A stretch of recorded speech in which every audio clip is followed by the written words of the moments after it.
Bonjour, dans cette vidéo, nous allons corriger le DM de cette semaine sur les études de fonction. Donc voici euh, les exercices qu'il y avait, donc études de fonction et surtout ensemble et application. Donc dans le premier exercice, pardon, vous avez un polynôme du second degré. Donc déjà, on va voir la représentation graphique de ce polynôme et d'abord faire l'étude de fonction. Donc je passe très rapidement, hein, on fait la dérivée. En 2, elle s'annule. On a décroissance, croissance. On a une parabole. Donc la parabole, elle est de cette forme. 1, 2. En 2, ça vaut moins 1. Et ensuite, on a quelque chose de cette forme. Voilà. En 0, 3. Et donc, on vous demande H de R. Donc l'image de R, c'est toutes les images possibles. Donc les images possibles sont cette partie-là. On voit ici que on a toutes les images qui sont au-dessus de moins 1. Donc h de r, c'est moins 1 plus infini. Là, je ne sais pas pourquoi, il y en a qui m'ont mis r. Alors r plus, on commence de là, on a là. Donc r plus, c'est au-dessus de 0. En 0, on a 3. Donc c'est tout ce qu'il y a à partir de 3 jusqu'à plus l'infini. Comme on commence par descendre, on prend toutes les valeurs entre 3 et moins 1, puis ensuite toutes les valeurs entre moins 1 et plus l'infini. Donc on obtient le même ensemble. H-1, maintenant on remonte et on prend toute H-1 de 0, 3. Pardon pour le chat. Ici, H-1 de 0,3, on regarde toutes les fois où on a 0,3 comme image. 0,3 comme image. Donc, pour toutes les valeurs qui sont là, on a 0,3 comme image. Donc, les valeurs entre 0 et 1. Et ici, entre 3 et 4. Voilà les moments sur ces intervalles. Les images sont bien comprises entre 0 et 3. Donc ici, on a l'union de l'intervalle 1, 0, 1, union 3, 4. 4 ici, l'image c'est 3. Alors pour le vérifier, hein, bien sûr, il faut chercher les solutions de h de x égale à 0. On trouve un polynôme sur un degré, on trouve x1 et x2. On fait h de x égale à 3. On résout et on trouve les deux valeurs. Pareil lorsqu'on fait h-1 de 1, 4. Alors comme pour 1, on, pour 1, je me souviens. Donc pour 1, on va résoudre aussi, et pour 4 aussi, et on trouvera des valeurs qui sont là, et les valeurs qui sont là. Donc on aura cette union d'intervalle et celui-ci. Donc ça, je ne le fais pas, vous regarderez le détail sur le corrigé. Ensuite, on passe à l'exercice 2. Alors pour l'exercice 2, nous avons une fonction f ici qui est définie, où vous avez f de n pour tout n qui est égal à 2n. Donc f de n, quel que soit n appartenant, et g de n qui est défini jusque-là. Alors quand on veut calculer la composée de G rond F égale, ici certains ont écrit ceci, voilà, ça c'est une valeur, comme F va de grand N dans grand N et G de grand N dans grand N, on prend une valeur petit n, donc on doit dire soit n appartenant à grand N, sinon on ne sait pas ce que c'est. Ici, on obtient une valeur image de f dans grand N. C'est donc un entier qui est égal à une fonction. Écrire f rongé égale à ceci revient à dire qu'une fonction est égale à un entier. Ce qui est à peu près comme dire qu'une personne est égale à son nom, ou qu'une voiture est égale à un bateau, enfin peu importe, hein, euh, ça ne correspond à rien. On peut pas, on peut pas. C'est pas possible. C'est une fonction. Donc si vous ne mettez pas n, ça ne correspond à rien. Voilà. Donc déjà, il y a ce problème de rédaction. Alors ensuite, ici, quand on fait ceci, on écrit g de f de n. Donc g de 2n, puisque f de n, c'est 2n. Alors, il n'y a pas à étudier si 2n est pair ou pas. 2n, c'est pair, puisque n est un élément de grand N, 2n, c'est pair. Donc, on est dans le deuxième cas ici qui nous intéresse. Quand vous avez à la place de n 2n, eh ben, l'image, c'est 2n sur 2. 2n sur 2. Il n'y a pas besoin de distinguer les deux cas. Donc, on a g rond f de n, c'est n. Et f rond g de n, cette fois-ci, il faut distinguer les deux cas. Il ne faut pas rédiger n'importe comment. Hein. F rond g de n, pas f rond g, et puis on oublie. Hein. Non, sinon c'est une fonction, ce n'est pas une valeur. Et là, il faut distinguer le cas où n pair et le cas où n impair. Parce que là, maintenant, on a g de f de n. Donc ça, g rond f de n, c'est g de f de n. Et auquel cas, il faut distinguer les deux cas. Et quand n est pair, g de n, c'est n sur 2. Je remplace g de n par n sur 2. Et sinon, g de n est nul. Et ensuite, on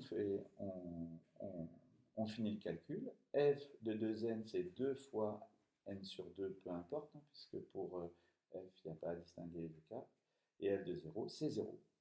Donc si n pair, on trouve n. Et si n impair, on trouve 0, comme dans le corrigé. Alors maintenant, on va étudier l'injectivité et la surjectivité de G. Alors, pour l'injectivité et la surjectivité de G, on voit ici pour F, quel que soit n appartenant à un grand N, f de n égale à 2n. Donc, c'est pair. L'image est paire. Quel que soit n, l'image est paire. Donc, les nombres impairs n'ont pas d'antécédent.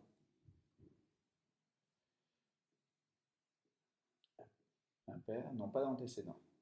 Donc, s'ils n'ont pas d'antécédent, par f, ça veut dire que f n'est pas surjective. N'est pas surjective. Voilà. Pour l'injectivité, on peut dire que f est strictement croissante, effectivement. Donc, f est injective.